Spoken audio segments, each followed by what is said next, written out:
வீட்டில் மருமகள் சானிகா மீது அவள் வீட்டிலிருந்து பொருட்களை திருடுகிறாள் என்று தினமும் குற்றம் சாட்டப்பட்டது. அவளுடைய கணவன் கௌரவ் வெளியூரில் இருந்து அனுப்பும் பொருட்கள் எதுவாக இருந்தாலும் அடுத்த நாள் காணாமல் போய்விடும். கௌரவ் தனது மனைவியிடம் கேட்கும்போது இதெல்லாம் பொய் என்று சானிகா தெளிவாக கூறுவாள். கௌரவ் மிகுந்த கவலையடைந்தான். அதனால் அவன் ரகசியமாக வீட்டில் சிசிடிவி கேமராவை பொருத்தினான். ஒரு இரவு அவன் வெளிநாட்டில் அமர்ந்து மொபைலில் நேரலை காட்சிகளை பார்த்து கொண்டிருந்த போது அவன் அதிர்ச்சி அடைந்தான். ஏனென்றால் வீட்டின் முற்றத்தில் நிலவிய ஆழ்ந்த அமைதி இன்று மீண்டும் ஒரு பெரிய சண்டை நடக்கப் போகிறது என்பதை காட்டிக் கொண்டிருந்தது. இந்த முறையும் இலக்கு சானிகாதான். அவள் கடந்த 2 ஆண்டுகளாக இந்த வீட்டில் தனது மரியாதை மற்றும் நிம்மதிக்காக போராடி கொண்டிருந்தாள். சூரியன் இன்னும் முழுமையாக மறையவில்லை. ஆனால் வீட்டின் சூழல் சோகமும் பயமும் நிறைந்திருந்தது. அப்போது மாமியாரின் உரத்த குரல் கேட்டது. அது நேரடியாக சானிகாவின் இதயத்தில் குத்தியது. அவள் அந்த நேரத்தில் சமையலறையில் பாத்திரங்களை அடுக்கிக் கொண்டிருந்தாள். குற்றச்சாட்டு அதே பழையதுதான். ஆனால் இந்த முறை விஷயம் இன்னும் தீவிரமானது.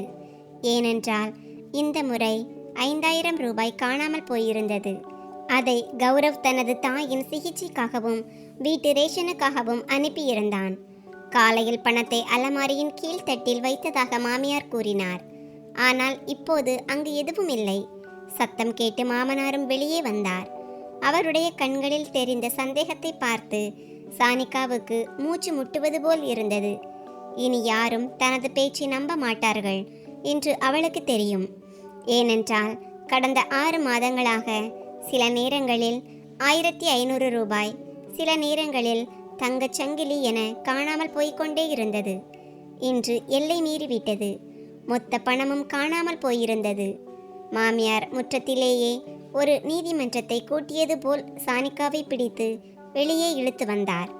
அவளுக்கு தலை சுற்றியது. பயத்தில் முகம் வெளுத்து போனது. பணம் எங்கே போனது என்று தனக்கு தெரியாது என அவள் மீண்டும் மீண்டும் சத்தியம் செய்தாள். கூச்சலில் ஒரு சிறிய சத்தம் எப்படி அமுங்கி போகுமோ அதுபோல அவள் குரலை யாரும் கேட்கவில்லை. மாமியாரின் பேச்சு மிகவும் கசப்பாக இருந்தது. நீ வருவதற்கு முன்னால் இந்த வீட்டில் ஒரு நாள் கூட இப்படி நடந்தது இல்லை என்று அவர் சொல்லிக் கொண்டிருந்தார். ஒரு பைசா கூட நஷ்டமானதில்லை. இதெல்லாம் உன்னுடைய புத்திதான். உன்னுடைய ஏழை பிறந்த வீட்டுக்காரர்களின் வயிற்றை நிரப்ப எங்களுடைய வீட்டை கரையான் போல அரித்து கொண்டிருக்கிறாய். சானிகாவின் கண்களில் இருந்து கண்ணீர் வழிந்தது. ஆனால் அவளால் எதுவும் சொல்ல முடியவில்லை. அவளுடைய கண்கள் தானாகவே அவளுக்கு முன்னால் இருந்த அந்த அறையின் மூடிய கதவை நோக்கி சென்றன. அங்கு ஆழ்ந்த அமைதி நிலவியது. அந்த கதவுக்கு பின்னால் யார் இருக்கிறார்கள் என்றும் அவர் ஏன் வெளியே வரவில்லை என்றும் அவளுக்கு தெரியும். ஆனால் அது ஒரு ரகசியம். அதை அவள் சொல்லிவிட்டால் வீட்டின் அஸ்திவாரமே ஆடிப்போகும். ஒருவேளை அவளுடைய வயதான பெற்றோர் அந்த அதிர்ச்சியிலேயே இறந்து விடுவார்கள். அதனால் அவள் மௌனமாக இருந்தாள். அந்த மௌனம் அவளை உள்ளுக்குள்ளேயே அரித்து கொண்டிருந்தது.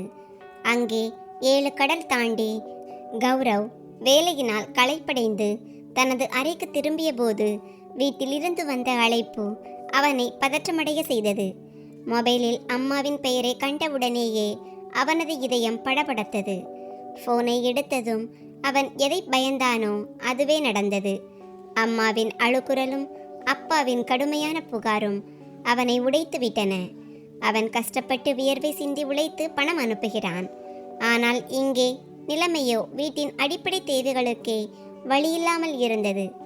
கௌரவின் மூளை செயலற்று போனது. அவன் தனது மனைவி சானிகாவை நேசித்தான். இதுவரை அவனுக்கு என்ன தோன்றியது என்றால், ஒருவேளை வயதான காலத்தில் பெற்றோர் பொருட்களை வைத்துவிட்டு மறந்து விடுகிறார்கள், அல்லது சானிகா உண்மையைத்தான் சொல்கிறாள் என்று நினைத்திருந்தான். ஆனால் இன்றைய சம்பவம் அவனது நம்பிக்கையில் விரிசலை ஏற்படுத்தியது. ஏனென்றால் இவ்வளவு பெரிய தொகை சும்மா காணாமல் போக வாய்ப்பில்லை. வீட்டில் சானிகாவை தவிர வெளி ஆட்கள் யாரும் வந்து போவதும் இல்லை. கௌரவ் போனை அணைத்துவிட்டு தலையை பிடித்து கொண்டு அமர்ந்தான். பல மாதங்களாக அவனது இதயத்தில் விதைக்கப்பட்ட சந்தேகம் இப்போது வளர்ந்து பெரும் மன அழுத்தமாக மாறியிருந்தது. அவனது மூளையில் பலவிதமான எண்ணங்கள் ஓடின. ஒருவேளை சானிகா உண்மையிலேயே தன் பிறந்த வீட்டுக்காரர்களுக்கு பணம் அனுப்புகிறாளோ, அல்லது அவளது வாழ்க்கையில் வேறு யாராவது வந்து விட்டார்களோ? யாருடைய தேவைகளை பூர்த்தி செய்வதற்காக அவள் இதையெல்லாம் செய்கிறாளோ? இதை நினைத்த மாத்திரத்திலேயே கௌரவின் உடல் முழுவதும் தீப்பற்றியது போல் இருந்தது. சானிகா மணப்பெண்ணாக வீட்டிற்கு வந்த அந்த ஆரம்ப நாட்கள் அவனுக்கு நினைவுக்கு வந்தன. அப்போது அவளது முகத்தில் இருந்த அந்த அப்பாவித்தனம் கௌரவை அவன்பால் ஈர்த்தது. ஆனால் காலமும் சூழ்நிலையும் இன்று அதே அப்பாவித்தனத்தின் மீது கேள்விகளை எழுப்பிவிட்டன. வெளிநாட்டில் இருக்கும் தனிமை ஏற்கனவே ஒரு மனிதனை மனரீதியாக பலவீனமாக்கிவிடும்.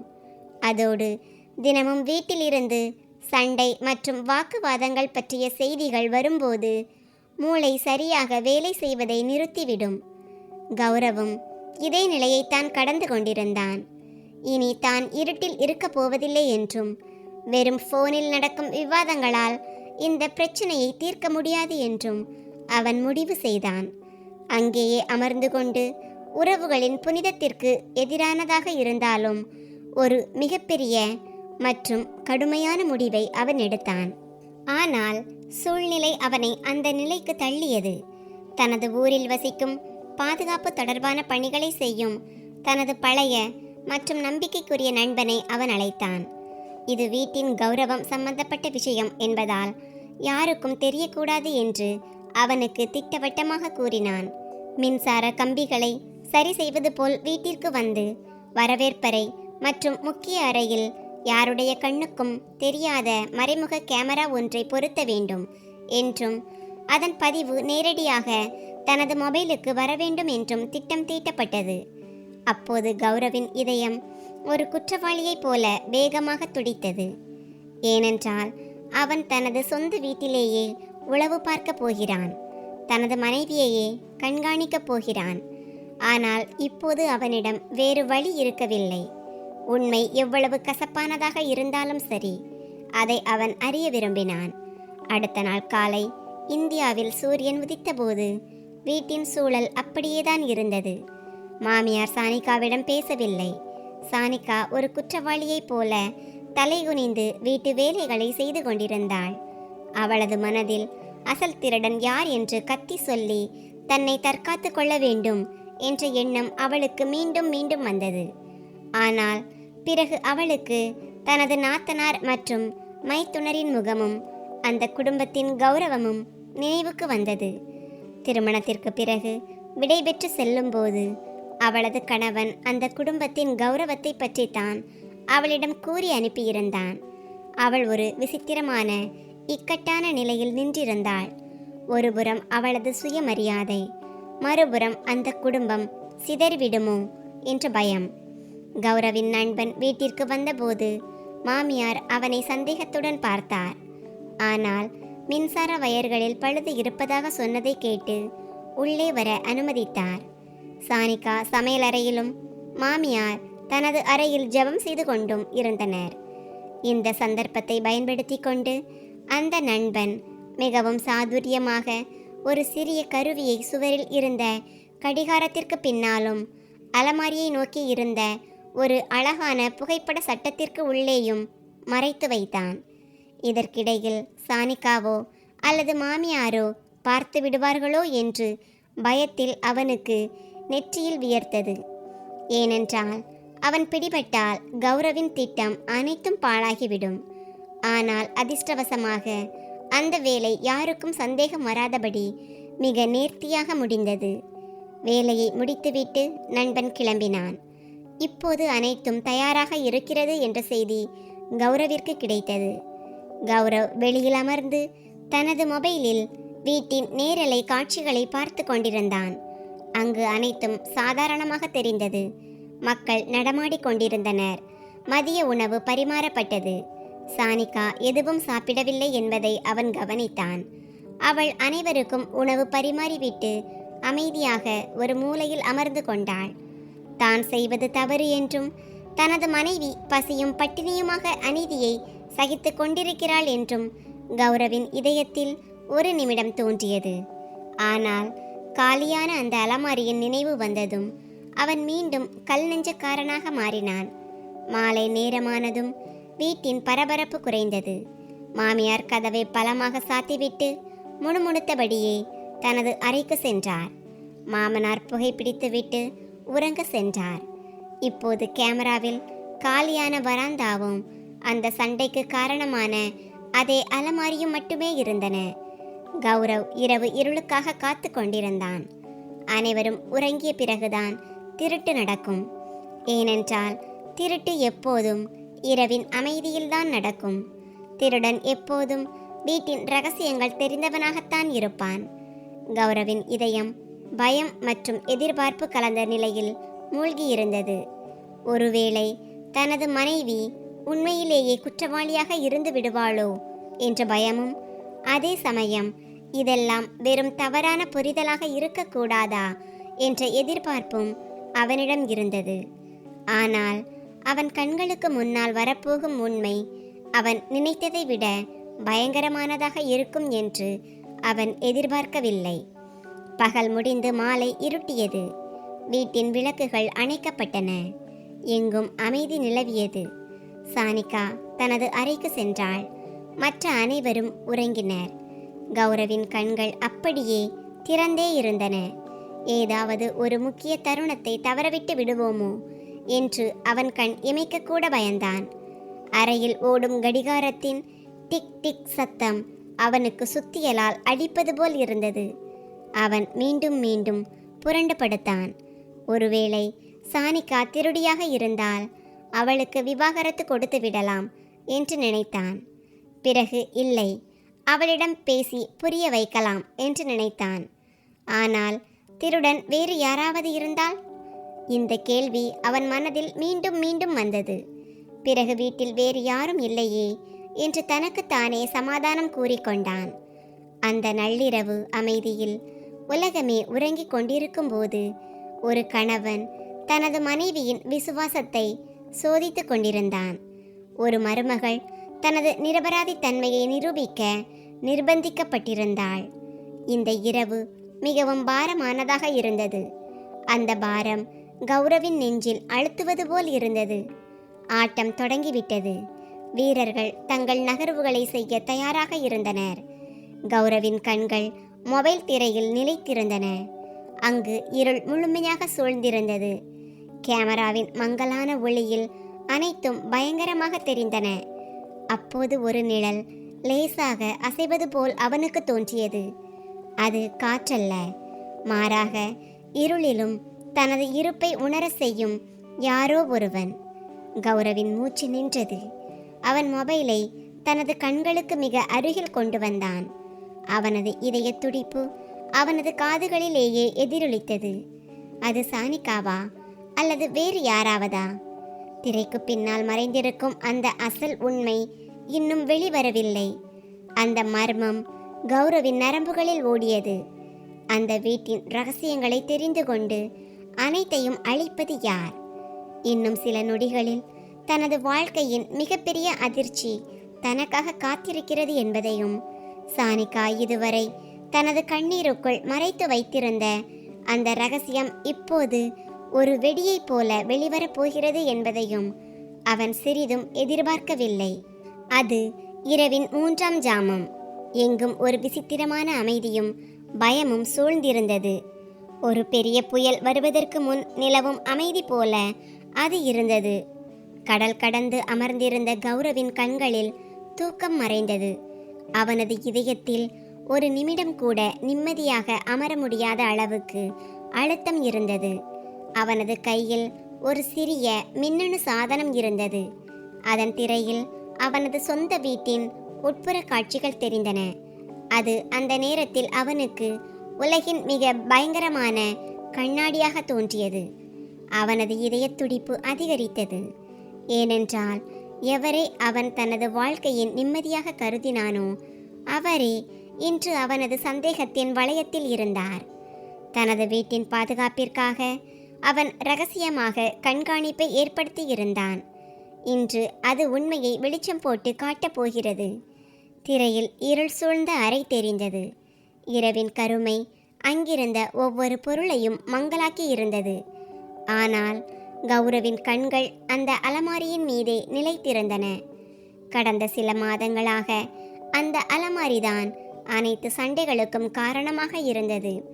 அந்த அலமாரியிலிருந்து சில நேரங்களில் நகைகள் காணாமல் போயின. சில நேரங்களில் தனது வயதான பெற்றோருக்காகவும் மனைவியின் தேவைகளுக்காகவும் அவன் கஷ்டப்பட்டு உழைத்து அனுப்பிய பணம் காணாமல் போனது. ஒவ்வொரு முறையும் பழி சானிகா மீது விழுந்தது.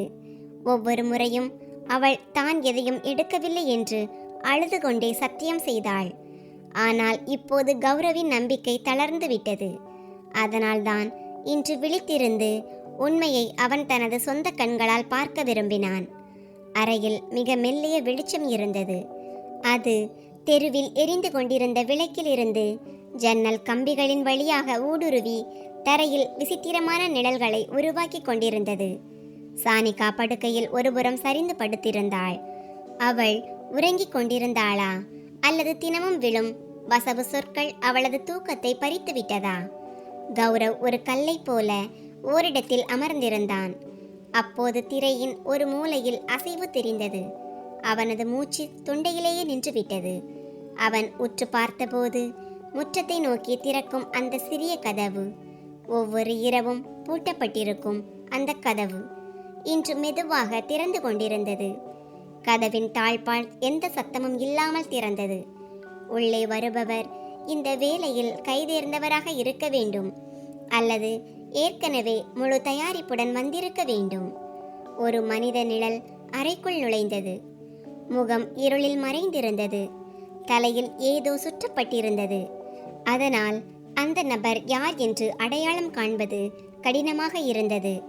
தான் இல்லாத நேரத்தில் தனது படுக்கையறை வரை வந்துவிட்ட அந்த அந்நியன் யார் என்று நினைத்தபோது கௌரவின் ரத்தம் கொதித்தது. இது திருடனா அல்லது விஷயம் வேறு ஏதாவது இருக்குமா? அப்போது அவன் மனதில் சந்தேக அலை எழுந்தது. ஒருவேளை அம்மா சொன்னது உண்மையாக இருக்குமோ? தனது மனைவிக்கு யாருடனாவது தவறான தொடர்பு இருக்குமோ? இதை நினைத்த மாத்திரத்தில் கௌரவ் மொபைலை அவ்வளவு பலமாக பிடித்தான். அது உடைந்து விடுமோ என்று அவனுக்கே தோன்றியது. அந்த நிழல் உருவம் பூனை நடை நடந்து நேராக விலை உயர்ந்த பொருட்கள் வைக்கப்பட்டிருந்த அலமாரியை நோக்கி சென்றது.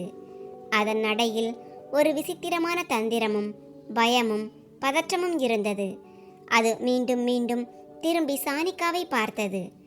ஆனால் சானிகா அதுவரை படுக்கையில் அமைதியாக கிடந்தாள்.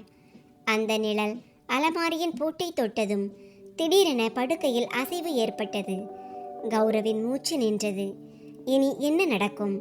சானிகா நிச்சயம் கத்துவாள், சத்தம் போடுவாள். வீட்டில் உள்ள அனைவரும் விழித்துக் கொள்வார்கள் என்று அவன் நினைத்தான். ஆனால் அதற்கு பிறகு கௌரவ் கண்ட காட்சி அவனது காலடியில் இருந்த தரையை நழுவ செய்தது. சானிகா படுக்கையிலிருந்து எழுந்தாள். ஆனால் அவள் எந்த சத்தமும் போடவில்லை, யாரையும் கூப்பிடவும் இல்லை. மாறாக அவள் அமைதியாக எழுந்து நேராக அந்த நிழல் உருவத்தின் அருகில் சென்று நின்றாள். கௌரவின் மூளை செயலற்று போனது. இதெல்லாம் என்ன நடக்கிறது? திருடனும் வீட்டு எஜமானியும் நேருக்கு நேர் நின்றிருந்தார்கள். அங்கே எந்த சண்டையும் நடக்கவில்லை.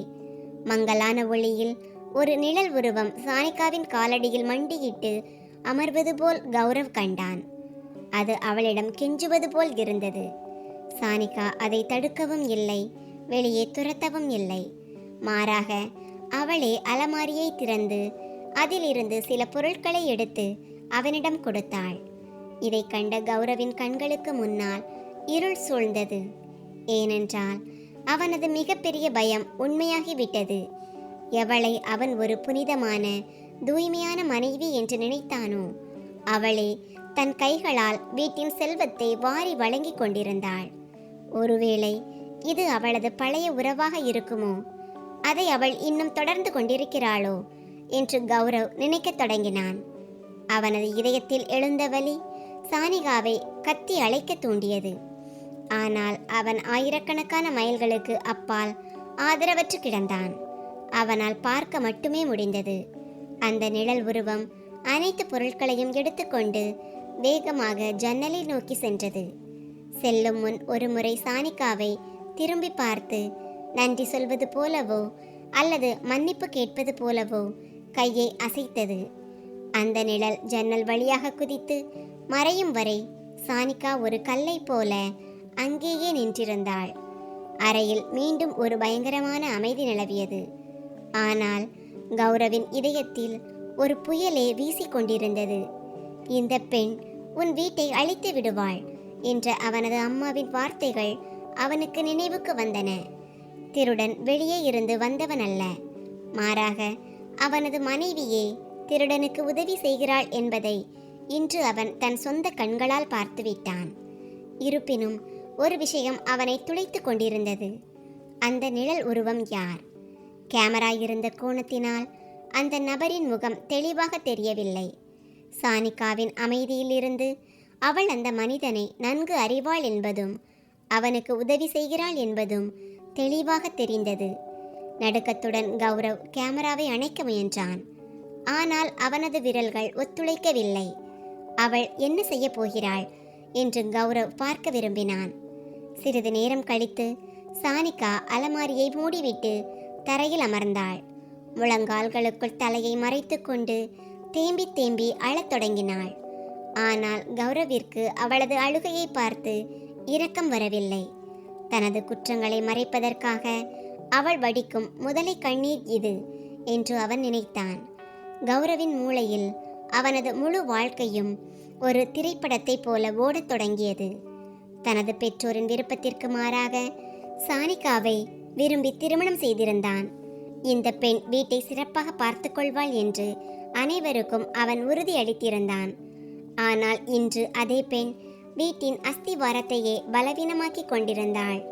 அவனுக்கு தனது விருப்பத்தின் மீதும் தனது காதலின் மீதும் வருத்தம் ஏற்பட்டது. விடிந்ததும் வீட்டிற்கு ஃபோன் செய்ய வேண்டும் என்று அவன் நினைத்தான். தான் பார்த்ததை அனைவருக்கும் சொல்ல வேண்டும். வீடியோவை ஆதாரமாக காட்டி சானிகாவை வீட்டிலிருந்து வெளியேற்ற வேண்டும் என்று முடிவு செய்தான். இந்த எண்ணங்களில் அவள் மூழ்கி இருந்தபோது திடீரென திரையில் மீண்டும் அசைவு தெரிந்தது. கௌரவ் திடுக்கிட்டான். அந்த நிழல் உருவம் மீண்டும் வந்துவிட்டதா? அதன் வேலை இன்னும் முடியவில்லையா? அதே நிழல் உருவம் ஜன்னல் வழியாக மீண்டும் உள்ளே குதிப்பதை அவன் கண்டான். ஆனால் இந்த முறை அதன் நடை தடுமாறியது. சரியாக நிற்கக்கூட முடியவில்லை. அதுவரை தரையில் அமர்ந்து அழுது கொண்டிருந்த சானிகா அதை பார்த்ததும் பதறிப்போய் எழுந்து நின்றாள். அந்த நிழல் அவளிடம் வந்து இந்த முறை சானிகாவின் கால்களில் விழுந்தது.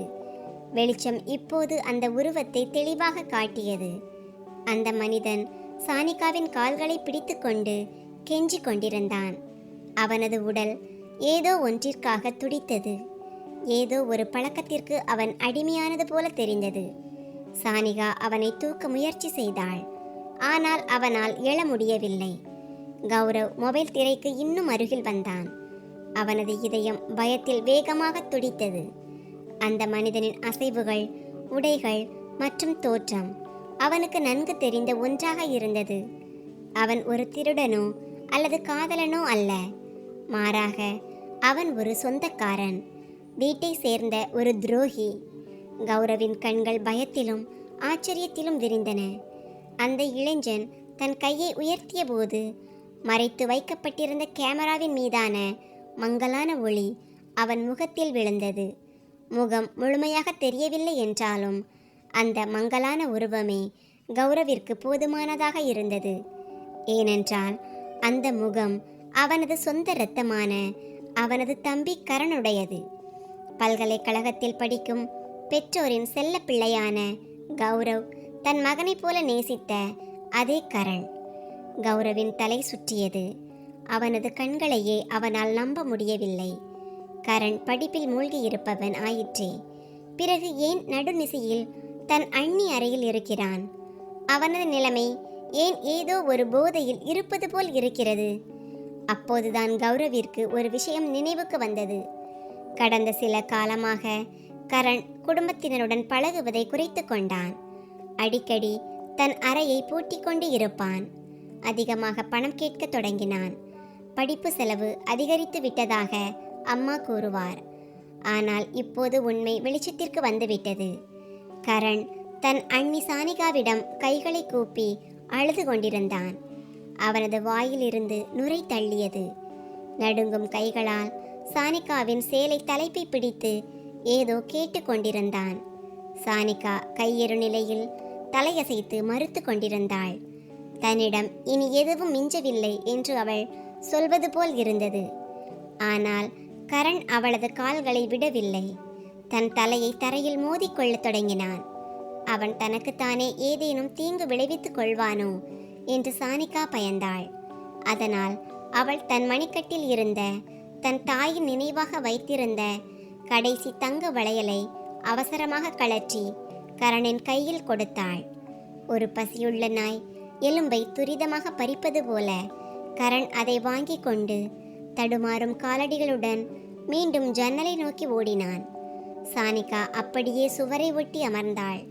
அவளது முகம் கண்ணீரால் நனைந்திருந்தது. கண்கள் வலியாலும் பயத்தாலும் நிறைந்திருந்தன. சானிகா சுவரை தாங்கியபடி நின்றிருந்தாள். அவளது முகம் கண்ணீரால் நனைந்திருந்தது. அவளது கண்களில் தெளிவான கையறு நிலை தெரிந்தது. இந்த கையறு நிலை ஒரு குற்றவாளியினுடையது அல்ல. மாறாக 2 இக்கட்டான சூழ்நிலைகளுக்கு இடையில் சிக்கி தவித்து கொண்டிருந்த ஒரு பெண்ணின் நிலை அது. ஒருபுறம் அவள் இழக்கப் போகும் தனது அன்பு கணவன் கௌரவ், மறுபுறம் தனது மைத்துனரின் கௌரவத்தை காப்பாற்ற தன்னைத்தானே தியாகம் செய்து கொண்ட அவளது குணம். கௌரவ் தனது நெஞ்சில் யாரோ ஒரு பெரிய பாரத்தை வைத்தது போல உணர்ந்தான். அவனது முந்தைய எண்ணங்களை நினைத்து அவனுக்கு தன் மீதே கோபமும் வெட்கமும் வந்தது. அவன் சானிகாவை திருடி என்று நினைத்து கொண்டிருந்தான். ஆனால் அவளோ அனைத்தையும் தியாகம் செய்து கொண்டிருந்தாள். சானிகா வீட்டை அழிக்கிறாள் என்று அவன் நினைத்தான். ஆனால் உண்மையில் அவள் வீட்டின் கௌரவத்தை காப்பாற்றி கொண்டிருந்தாள். அந்த வீடே கரணை ஒரு நல்லவன் என்று நம்பியது. ஆனால் அவனோ போதையில் எவ்வளவு மூழ்கியிருந்தான் என்றால் தனது அண்ணியின் நகைகளையும் பணத்தையும் திருடக்கூட அவன் வெட்கப்படவில்லை. தனது வயதான மாமனார் மாமியாரின் இதயம் உடைந்துவிடக்கூடாது என்பதற்காகவும், குடும்பத்தில் கரணின் பெயர் கெட்டுவிடக்கூடாது என்பதற்காகவும் சானிகா இந்த இரகசியத்தை தன் இதயத்திற்குள்ளேயே புதைத்து வைத்திருந்தாள். கௌரவின் தலை சுற்றியது. அவனது கையில் இருந்த மொபைல் நழுவி படுக்கையில் விழுந்தது. சானிகாவை ஏன் சந்தேகித்தோம் என்றும், அந்த அப்பாவி பெண்ணிற்கு இவ்வளவு கொடுமைகள் நடக்க ஏன் அனுமதித்தோம் என்றும் அவன் தன்னைத்தானே நொந்து கொண்டான். அவள் அங்கே தனியாக இந்த அவமானங்களையும் வலிகளையும் சகித்து கொண்டிருந்தாள். தினமும் அவளை பற்றி பலவிதமான பேச்சுக்கள் பேசப்பட்டன, குற்றச்சாட்டுகள் சுமத்தப்பட்டன. ஆனால் அவள் ஒரு வார்த்தை கூட எதிர்த்து பேசவில்லை. ஏனென்றால் தான் உண்மையை சொல்லும் நாளில் அந்த வீட்டில் ஒரு பேரழிவே ஏற்படும் என்பது அவளுக்கு தெரியும். அன்றைய தினமே அம்மாவின் நம்பிக்கை உடைந்துவிடும், அப்பாவின் தலை குனிந்துவிடும். இதையெல்லாம் நினைத்த கௌரவின் கண்களில் இருந்து தானாகவே கண்ணீர் வழிந்தது. இந்த கண்ணீர் அவனது வருத்தத்தையும் சானிகாவின் கண்ணியம் மற்றும் பெருந்தன்மையின் மீதான மரியாதையையும் காட்டியது. அவன் மீண்டும் மொபைலை எடுத்தான். சானிகா இன்னும் அங்கேயே இருந்தாள், தனிமையிலும் சோகத்திலும். கௌரவின் இதயம் உடனே அவளிடம் பறந்து செல்ல துடித்தது. அவளது கால்களில் விழுந்து மன்னிப்பு கேட்கவும், தன் கைகளால் அவளது கண்ணீரை துடைக்கவும் அவள் ஒரு திருடி அல்ல, மாறாக இந்த வீட்டின் மிகப்பெரிய பாதுகாவலர் என்று அவளிடம் சொல்லவும் அவன் விரும்பினான். ஆனால் அவர்களுக்கு இடையிலான தூரம் மிக அதிகம், காலமோ மிக குறைவாக இருந்தது. இனி அமைதியாக இருக்க வேண்டிய நேரமல்ல என்பதை கௌரவ் உணர்ந்தான். இப்போது இந்த நாடகத்தை அவன் புத்திசாலித்தனமாக முடிவுக்கு கொண்டு வர வேண்டும். உண்மையும் வெளிவர வேண்டும். அதே சமயம் யாருக்கும் தேவையில்லாத பாதிப்பு ஏற்படவும் கூடாது. இருப்பினும் தனது அண்ணியை இந்த நிலைக்கு தள்ளிய கரணின் மீது அவனுக்கு கடுமையான கோபம் இருந்தது. நாளை என்ன நடக்கும் என்று அவன் யோசித்து கொண்டிருந்தான். அந்த வீடியோ ஆதாரத்தை எல்லோரிடமும் காட்டுவதா அல்லது வேறு வழியை கண்டுபிடிப்பதா? இரவு கழிந்து கொண்டிருந்தது. ஆனால் கௌரவிற்கு இது அவனது வாழ்வின் மிக நீண்ட மற்றும் கரிய இரவாக மாறியிருந்தது. அந்த இரவு அவனது கண்களை மறைத்திருந்த திரையை அகற்றிவிட்டது. சமூகமும் தவறான புரிதல்களும் மூடி மறைத்து வைத்திருந்த அந்த ரகசியம் இப்போது உடைந்து விட்டது. ஆனால் இந்த உண்மை இப்போது கௌரவிற்கு மட்டுமே தெரிந்திருந்தது. குடும்பத்தினர் இன்னும் உண்மையை அறிய வேண்டியிருந்தது. அது அவர்களுக்கு ஒரு புதிய சோதனையாக அமையப் போகிறது. அறையில் சூழ்ந்திருந்த அந்த நள்ளிரவு இருள் அவனது இதயத்தின் வெறிச்சோடிய நிலைக்கு முன்னால் மங்கலாக தெரிந்தது. அவன் பல மணி நேரம் அசையாமல் அமர்ந்திருந்தான். அவனது தம்பி தன் மனைவியின் காலில் விழுந்து தன் நரம்புகளில் ஓடும் போதைக்காக பிச்சை எடுக்கும் அதே காட்சி அவன் கண்களுக்கு முன்னால் மீண்டும் மீண்டும் வந்து போனது. அந்த ஒரு உண்மை கௌரவின் ஆன்மாவையே உலுக்கிவிட்டது. ஏனென்றால் இது வெறும் திருட்டு சம்பந்தப்பட்ட விஷயம் மட்டுமல்ல, அவனது தம்பியிடம் இருந்த மனிதநேயம் கொல்லப்பட்டதற்கான சாட்சி. அதோடு அவனது மனைவி சானிகா மௌனமாக சகித்து கொண்டிருந்த அநீதியின் கதையும் கூட. இனி அமைதியாக இருப்பது பாவம் என்று கௌரவ் முடிவு செய்தான். எனவே அவன் உடனடியாக தனது நண்பனை தொடர்பு கொண்டு அந்த இரவின் வீடியோவில் கரணின் முகமும் சானிகாவின் கையறு நிலையும் தெளிவாக தெரியும் அந்த முக்கிய பகுதியை மட்டும் பாதுகாப்பாக எடுத்து தனக்கு அனுப்புமாறு கூறினான்.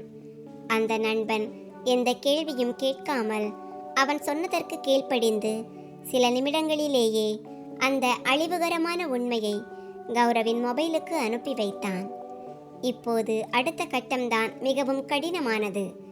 அதாவது தனது வயதான பெற்றோரிடம் அவர்கள் வளர்ப்பில் எங்கே குறை ஏற்பட்டது என்றும், கண்மணி போல அவர்கள் வளர்த்த செல்ல மகன் உண்மையில் இந்த வீட்டை அழிக்கும் மனிதனாக மாறிவிட்டான் என்பதையும் சொல்வதுதான் அது. கௌரவ் காலை வரை காத்திருந்தான். ஏனென்றால் அந்த நேரத்தில்தான் தந்தை கோயிலில் இருந்து திரும்பி வந்து முற்றத்தில் அமர்வார், தாய் ஜெபம் செய்வார் என்பது அவனுக்கு தெரியும். 7 கடல் தாண்டி அமர்ந்திருந்த கௌரவ் நடுக்கத்துடன் தனது தந்தையின் எண்ணிற்கு அழைப்பு விடுத்தான். மறுபுறம் ஃபோன் மணி ஒலித்து கொண்டிருந்தது. ஒவ்வொரு நொடியும் அவனது இதயம் மூழ்குவது போல் இருந்தது. ஏனென்றால் அவனது ஒரு வார்த்தை இந்த வீட்டில் ஒரு புயலையே கிளப்பிவிடும். ஃபோனை எடுத்ததும் தந்தையின் பாசமான குரல் கேட்டது. கௌரவின் கண்களில் இருந்து கண்ணீர் வழிந்தது. அழுது கொண்டே அவன், அப்பா, நான் திருடனை கண்டுபிடித்து விட்டேன் என்றான். இதை கேட்ட தந்தை அதிர்ச்சியடைந்து உடனே அம்மாவை கூப்பிட்டு, கேள், கௌரவ் திருடனை கண்டுபிடித்து விட்டானாம் என்றார்.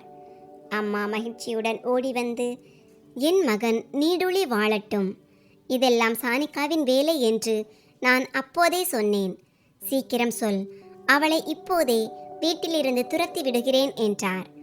அம்மாவின் இந்த வார்த்தைகள் கௌரவின் காதுகளில் உருகிய ஈயத்தை ஊற்றியது போல் இருந்தது.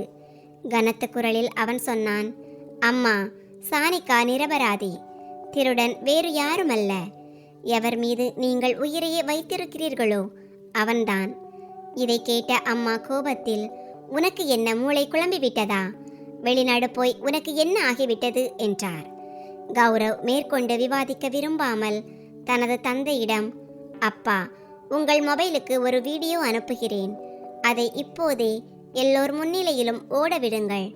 கரணையும் அங்கேயே வர சொல்லுங்கள் என்றான். தந்தை குழப்பத்துடன் போனை வைத்துவிட்டு வீடியோவிற்காக காத்திருந்தார். சில நொடிகளில் வீடியோ வந்து சேர்ந்தது. நடுக்கத்துடன் அவர் அதை ஓடவிட்டார். மொபைலின் சிறிய திரையில் அந்த நள்ளிரவு காட்சி தெரிந்தது. ஒரு நிழல் அறைக்குள் நுழைவதை கண்ட அம்மா பதற்றத்துடன், பார், நான் சொன்னது போலவே யாரோ அந்நிய மனிதன் வருகிறான் என்றார். ஆனால் அடுத்த கணமே கேமராவில் கரணின் முகம் தெளிவாக தெரிந்தது. இதை பார்த்ததும் அம்மாவின் தொண்டையில் இருந்து ஒரு நெஞ்சை பிளக்கும் அலறல் சத்தம் வந்தது. அவர் அங்கேயே மயங்கி விழுந்தார்.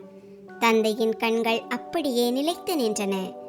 ஏனென்றால் சானிகாவின் கால்களில் விழுந்து போதைக்காக கெஞ்சி கொண்டிருந்த அந்த பையன் வேறு யாருமல்ல, அவரது சொந்த மகன் கரண். வீடியோவில் கரணின் குரல் தெளிவாக கேட்டது. அண்ணி, கடவுளுக்காக எனக்கு பணம் கொடுங்கள், இல்லையென்றால் நான் செத்து விடுவேன். சானிகா அழுது கொண்டே தனது கடைசி வளையல்களை கழற்றி அவனிடம் கொடுத்து கொண்டிருந்தாள். இந்த சம்பவத்தை கண்ட தந்தையின் கையிலிருந்து மொபைல் கீழே விழுந்தது. அவர் தலையை பிடித்துக்கொண்டு தரையில் அமர்ந்தார். வீடே போர்க்களமானது. அந்த நேரத்தில் சானிகா சமையலறையில் காலை உணவு தயார் செய்து கொண்டிருந்தாள். சத்தம் கேட்டு வெளியே வந்தவள் மாமியார் மயங்கி கிடப்பதையும் மாமனார் சுவரை சாய்ந்து அழுது கொண்டிருப்பதையும் கண்டாள்.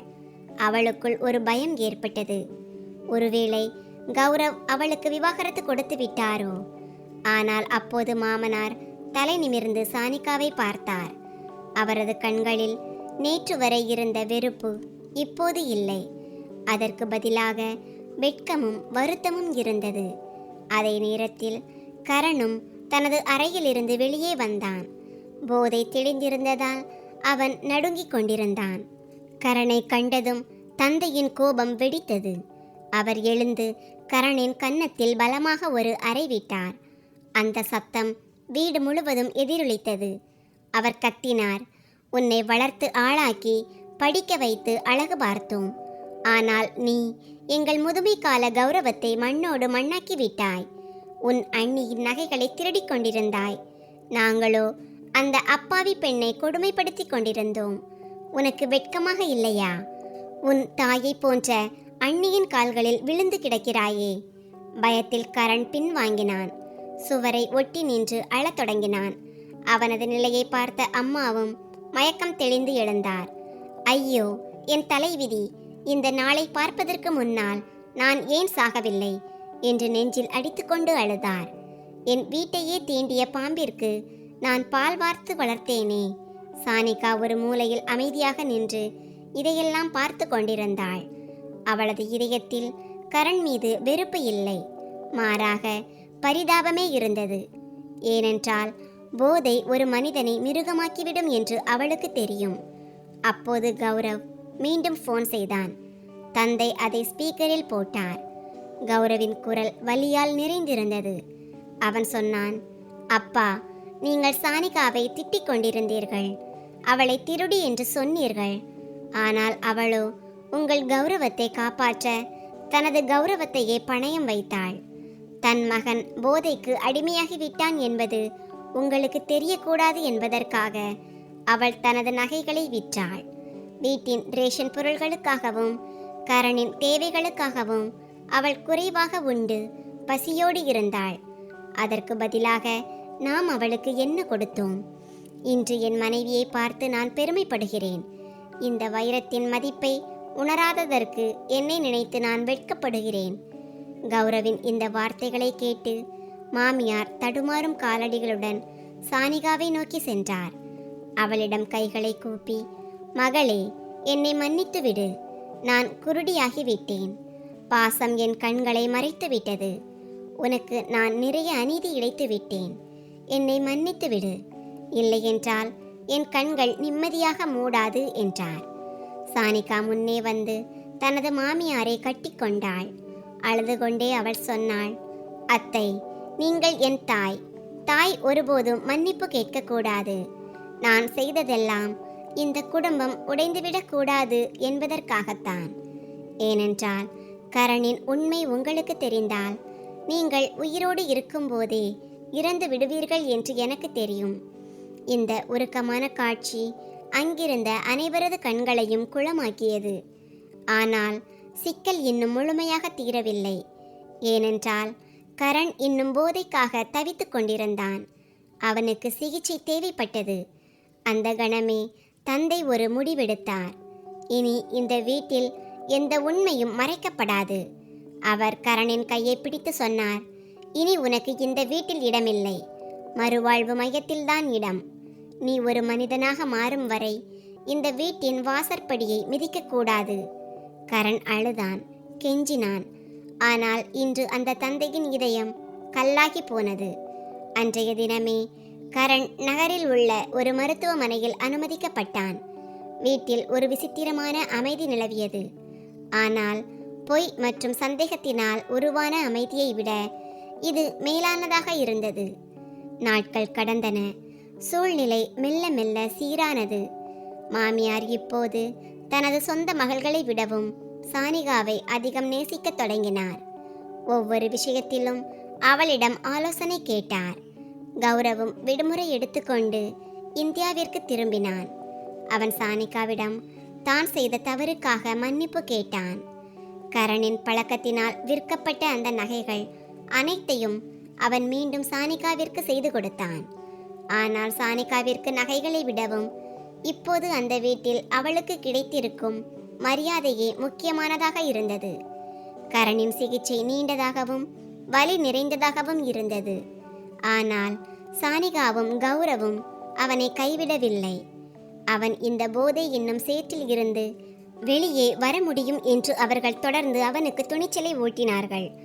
பல மாதங்களுக்கு பிறகு சிகிச்சை முடிந்து கரண் வீட்டிற்கு திரும்பிய போது அவன் முற்றிலும் ஒரு புதிய மனிதனாக மாறியிருந்தான். அவனது முகம் தெளிவாக இருந்தது. கண்களில் வருத்தத்தின் ஈரம் இருந்தது. அவன் முதலில் சானிகாவின் கால்களை தொட்டு மன்னிப்பு கேட்டான். சானிகா அவனை தூக்கிவிட்டு தலை மீது கை வைத்து சொன்னாள், காலையில் வழிதவறி செல்பவன் மாலைக்குள் வீட்டிற்கு திரும்பி வந்துவிட்டால் அவனை வழி தவறியவன் என்று சொல்ல மாட்டார்கள். நீ எப்போதுமே எங்கள் தம்பிதான். காலப்போக்கில் அந்த வீட்டில் மீண்டும் மகிழ்ச்சி திரும்பியது. ஆனால் அந்த சம்பவம் அனைவருக்கும் ஒரு ஆழமான பாடத்தை கற்றுக் கொடுத்தது.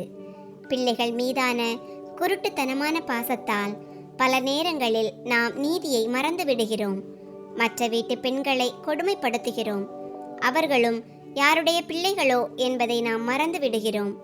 நம் பிள்ளைகளின் தவறுகளை நாம் மறைக்கிறோம்.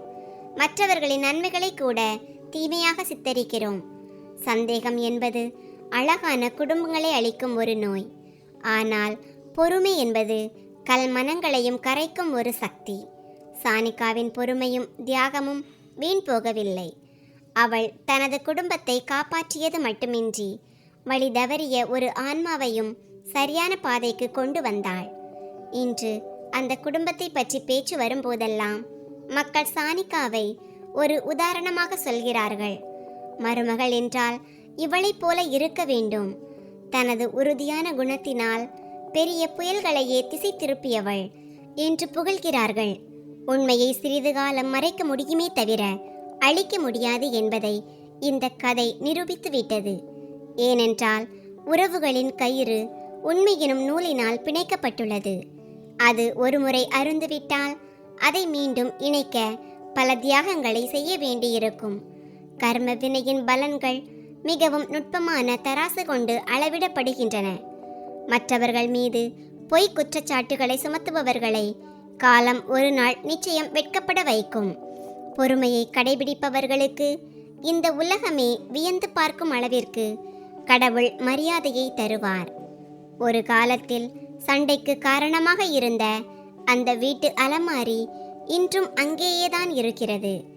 ஆனால் இப்போது அதில் வெறும் பொருட்கள் மட்டுமல்ல, ஒரு பாடமும் மறைந்திருக்கிறது. அது ஒவ்வொருவருக்கும் சொல்லாமல் சொல்லும் செய்தி இதுதான். மற்றவர்களை நோக்கி விரல் நீட்டுவதற்கு முன் உங்களை நீங்களே ஒரு முறை சுய பரிசோதனை செய்து பாருங்கள். சில நேரங்களில் மௌனமே மிகப்பெரிய சாட்சியாக மாறிவிடுகிறது. இந்த சம்பவம் அந்த வீட்டின் நிலையை மாற்றியது மட்டுமல்லாமல் சானிகாவை நோக்கி விரல் நீட்டிய அந்த சுற்றத்தாருக்கும் ஒரு முன் உதாரணத்தை ஏற்படுத்தியது. இன்று அவர்கள் வெட்கத்தால் தலைகுனிந்து நிற்கிறார்கள். கௌரவின் பெற்றோர்கள் தங்கள் தவறுக்காக வருந்தியது மட்டுமின்றி முழு வீட்டின் பொறுப்பையும் சானிகாவிடமே ஒப்படைத்தனர். மிக கடினமான சூழ்நிலையிலும் வீட்டின் கௌரவத்தை விட்டு கொடுக்காத ஒருவரால் தான் இந்த வீட்டை உண்மையாக பாதுகாக்க முடியும் என்பதை அவர்கள் உணர்ந்தனர். சானிகா தான் வெற்றி பெற்றுவிட்டேன் என்றோ தனது மாமியார் தோற்றுவிட்டார் என்றோ ஒருபோதும் காட்டிக்கொள்ளவில்லை. மாறாக தனது சேவை, அன்பு மற்றும் நற்பண்புகளால் அவர்களின் இதயத்தில் ஒரு நிலையான இடத்தை பிடித்தாள். இப்போது அவளது மாமியார் எங்கு சென்றாலும் தனது மருமகளின் புகழை பாட தவறுவதில்லை. கரணின் உடல்நிலை தேறிய பிறகு மீண்டும் படிப்பில் கவனம் செலுத்துவது அவனுக்கு எளிதாக இருக்கவில்லை. ஏனென்றால் போதை அவனது சிந்திக்கும் திறனை பலவீனப்படுத்தி இருந்தது. ஆனால் சானிகா ஒரு சிறந்த ஆசிரியரைப் போல அவனுக்கு வழிகாட்டினாள். கௌரவ் ஒரு தந்தையைப் போல அவனுக்கு துணையாக நின்றான். மெல்ல மெல்ல கரண் தனது பழைய வாழ்க்கைக்கு திரும்பி மீண்டும் பல்கலைக்கழகத்தில் சேர்ந்தான். அவன் அடிக்கடி இவ்வாறு கூறுவான். அன்று இரவு அண்ணி என் ரகசியத்தை மறைக்காமல் அனைவர் முன்னிலையிலும் என்னை அவமானப்படுத்தி இருந்தால் ஒருவேளை நான் பழிவாங்கும் எண்ணத்தில் என் முழு வாழ்க்கையுமே அழித்திருப்பேன். ஆனால் அவரது பொறுமையும் தியாகமுமே என்னை உள்ளுக்குள் மாற்றியது. கௌரவிற்கும் சானிகாவிற்கும் இடையிலான உறவு இப்போது இன்னும் பலமானது. அழகு என்பது வெறும் முகத்தில் மட்டுமல்ல, குணத்தில்தான் இருக்கிறது என்பதையும், அது எவ்வளவு கடினமான சூழலிலும் தடுமாறாது என்பதையும் அவன் புரிந்து கொண்டான். இனி ஒருபோதும் பிறர் சொல்லும் பேச்சை கேட்டு தனது துணைவியை சந்தேகப்படக்கூடாது என்று அவன் உறுதியேற்றான். ஏனெனில் சந்தேகம் என்பது ஒரு கரையான் போன்றது. அது அன்பையும் உறவுகளையும் உள்ளுக்குள் அரித்துவிடும். வெளியே தெரியும் சூழ்நிலைகளை வைத்து மட்டும் ஒருபோதும் முடிவெடுக்கக்கூடாது என்பதே இந்த கதையின் மிகப்பெரிய பாடம். ஏனெனில் சில நேரங்களில் கண்களால் பார்க்கும் உண்மையும் பொய்யாக இருக்கலாம். மேலும் பொறுமையின் பலன் எப்போதும் இனிமையானது என்பதும் உறுதியானது. சானிகா காட்டிய அந்த பொறுமையும் நிதானமும் இன்றைய காலத்தில் காண்பது மிகவும் அரிது. சிறு சிறு விஷயங்களுக்காக குடும்பங்கள் சிதறும் இந்த காலத்தில் தனது உறுதியான குணத்தால் ஒரு சிதறவிருந்த குடும்பத்தை சொர்க்கமாக மாற்றினாள். தனது மருமகளை அந்நியமாக நினைக்கும் ஒவ்வொரு மாமியாருக்கும், மற்றவர்களின் பேச்சை கேட்டு முடிவெடுக்கும் ஒவ்வொரு கணவனுக்கும் இந்த கதை ஒரு சிறந்த பாடம். உண்மை எனும் சூரியன் உதிக்க சற்று தாமதமானாலும் அது நிச்சயம் உதிக்கும். அது உதிக்கும்போது பொய் எனும் இருளை முழுமையாக அழித்துவிடும். இன்று அந்த வீட்டின் முற்றத்தில் மீண்டும் பழைய மகிழ்ச்சி திரும்பியுள்ளது. அங்கு இப்போது சந்தேகத்திற்கு இடமில்லை. அன்பு, ஒற்றுமை மற்றும் நம்பிக்கை மட்டுமே நிறைந்துள்ளது. இது வரப்போகும் தலைமுறைகளுக்கும் ஒரு நல்வழியை காட்டும். நண்பர்களே, இந்த கதை உங்களுக்கு எப்படி இருந்தது என்று கருத்து தெரிவிக்கவும். கதை பிடித்திருந்தால் அதை விரும்பி உங்கள் நண்பர்களுடன் பகிர்ந்து கொள்ளுங்கள். இது போன்ற புதிய சுவாரஸ்யமான கதைகளுக்கு எங்கள் சேனலை சப்ஸ்கிரைப் செய்யுங்கள்.